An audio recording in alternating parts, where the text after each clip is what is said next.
అసలు నిజంగా 42% రావాలంటే మా సంచార జాతుల ఎంబీసీల పొలిటికల్ బ్యాక్వర్డ్నెస్ ద్వారానే మీకు 42% వస్తుంది.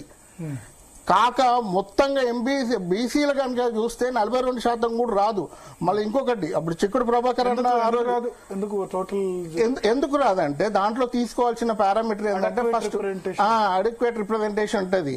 ఎస్సీ ఎస్టీల లాగా మాది ప్రపోర్షనేట్ రిప్రజెంటేషన్ కాదు, జనాభా ప్రకారం కాదు. కాకపోతే జనాభా అనేది ఒక ఫ్యాక్టర్.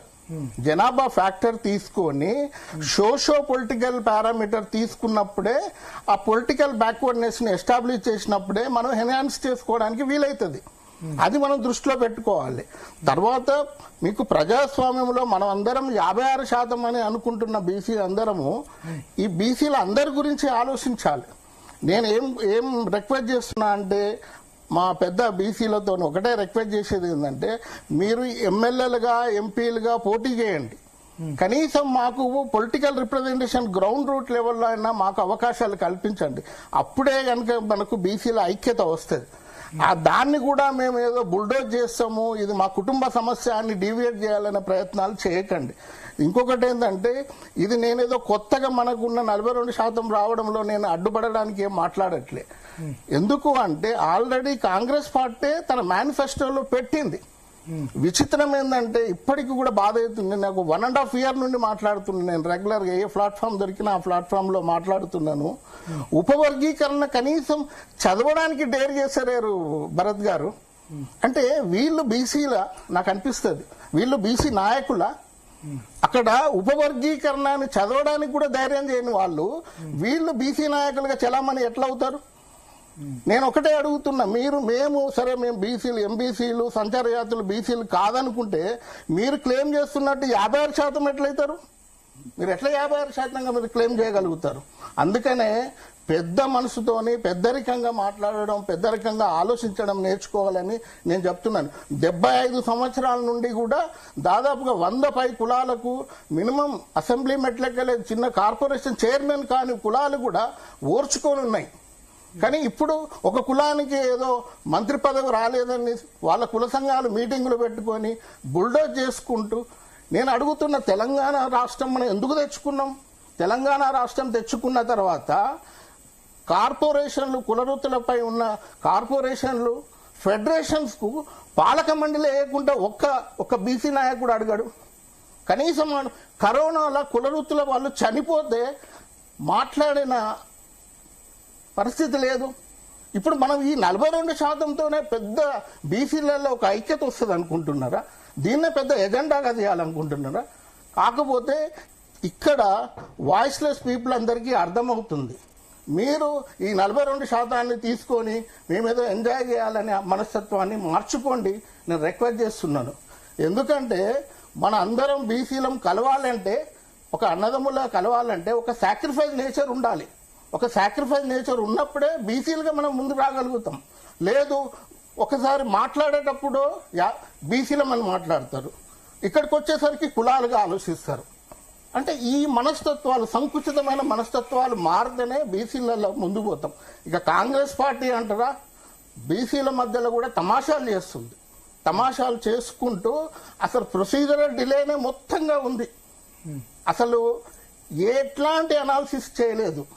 ఎట్లాంటి అనాలిసిస్ చేయకుండా, ఇన్ఫరెన్సెస్ చేయకుండా గోప్యంగా పెట్టాల్సిన అవసరం ఏమున్నదండి? కులగణన మీరు చేసిందని అనుకున్నాం, కుల సర్వే చేసిందని అనుకున్నాం, కాసేపు ఒక vested interest of the BC చేసిందని అనుకుంటున్నాం. మీరు ఎందుకు పబ్లిష్ చేయలేదు? పబ్లిష్ చేయండి. నేను అడుగుతున్న కాంగ్రెస్ పార్టీలో ఉన్న బీసీ నాయకులంతా ఏం చేస్తున్నారు?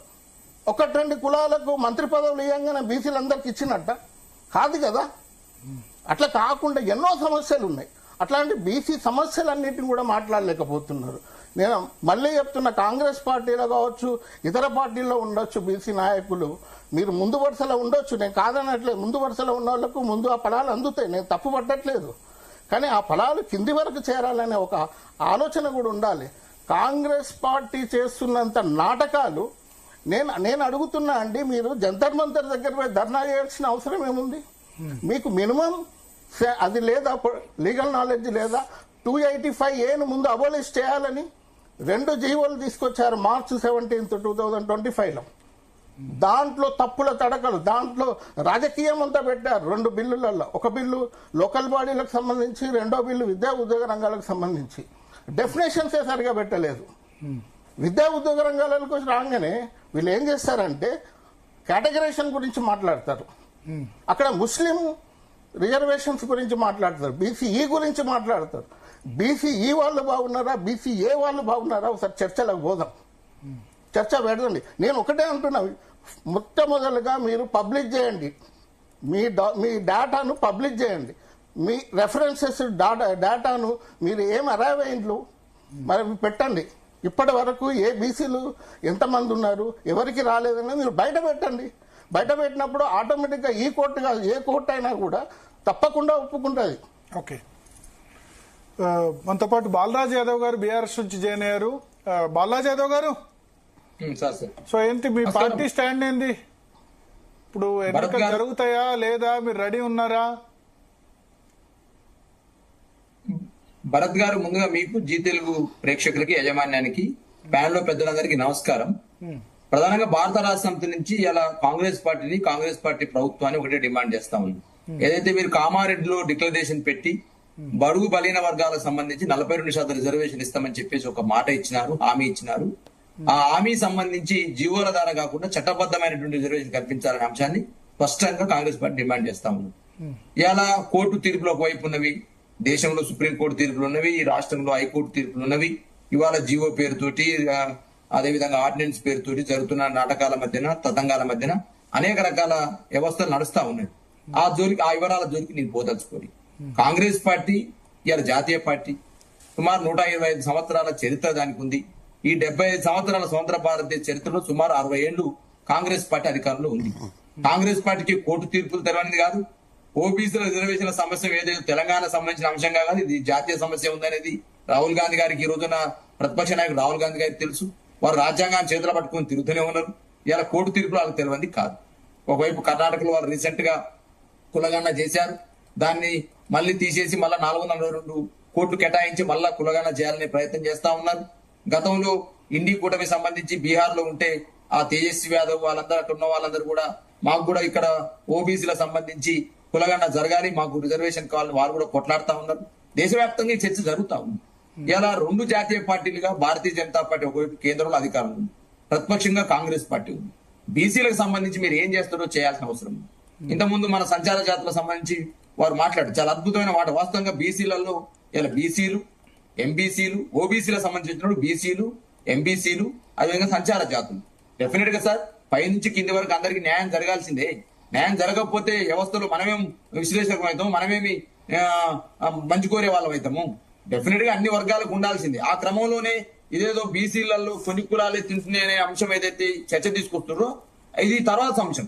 ఇలా నేను అడుగుతున్న భరత్ గారు జీ తెలుగు ద్వారా, ఇలా 2023 శాసనసభ్యుల సభలో వివిధ కుల బలాలకు సంబంధించి ఈ మధ్యన ఒక విశ్లేషణ చేశాను. చేస్తే సార్ ఎంత దౌర్భాగ్యంగా ఉందంటే ఈ విశ్లేషణ చూస్తే, ఈ యొక్క వాటా చూస్తే 119 మంది ఎమ్మెల్యేలు ఈ శాసనసభలో ఉంటే సార్, ఇలా బీసీలు 19 మంది సార్, ఎస్సీలు 19 మంది, ఇది రాజ్యాంగబద్ధమైన హక్కు ఉంది కాబట్టి, ఎస్టీలు 12 మంది, అదేవిధంగా టోటల్ గా వెలమలు 13 మంది, కమ్మలు 4 మంది, బ్రాహ్మణులు 1, వైశ్యులు 1, ముస్లింలు 7, రెడ్డిలు 43 మంది సార్. అదేవిధంగా బీసీల సంబంధించి 19 మంది అంటారు కదా సార్, ఇక 5 కులాలు తింటున్నాయి, 6 కులాలు తింటున్నాయి, మీ సంచార జాతులు ఏంది, ఓబీ ఎంబీసీలే అంటారు కదా సార్. ఈ బీసీలు 19 మంది గెలిస్తే సార్, కాపు 5, యాదవ్ 1, కుర్మా 1, గౌడ 4, పద్మశాలి 2, ఆర్యకటిక 1, గంగపుత్ర 1, ముదిరాజు 1 సార్. అదేవిధంగా రజక 1, లోద్ 1, అదేవిధంగా ఠాకూర్ 1 సార్. అంటే సార్ 129 బీసీ కులాలు ఉంటే సార్, ఈ రాష్ట్ర శాసనసభలో 11 కులాలు మాత్రం అసెంబ్లీలు ఉన్నాయి సార్. ఎక్కడి దౌర్భాగ్యం సార్? 75 సంవత్సరాల స్వతంత్ర భారతదేశ చరిత్రలో ఇదా మనం వినేది, ఇదా మనం చూసేది. చట్టసభలలో ఇంకా అధ్యక్ష అనే పదము సార్, నేను అంటున్నాను 129 కులాలు ఉంటే సార్, సుమారు 50 కులాలు కనీసం ఇలా కనీసం ఎమ్మెల్యేలు కాని పరిస్థితి, సుమారు 80 కులాల దాకా వార్డ్ నెంబర్ కాని పరిస్థితి ఈ 75 ఏళ్లలో. దీనికోసమే 42% రిజర్వేషన్ తీసుకొచ్చాము, చెప్పిన మేరకు అధికారంలోకి రాగానే కాంగ్రెస్ అంటుంది ఎంపవర్మెంట్ లోకల్ బాడీస్ నుంచి తీసుకొద్దామని.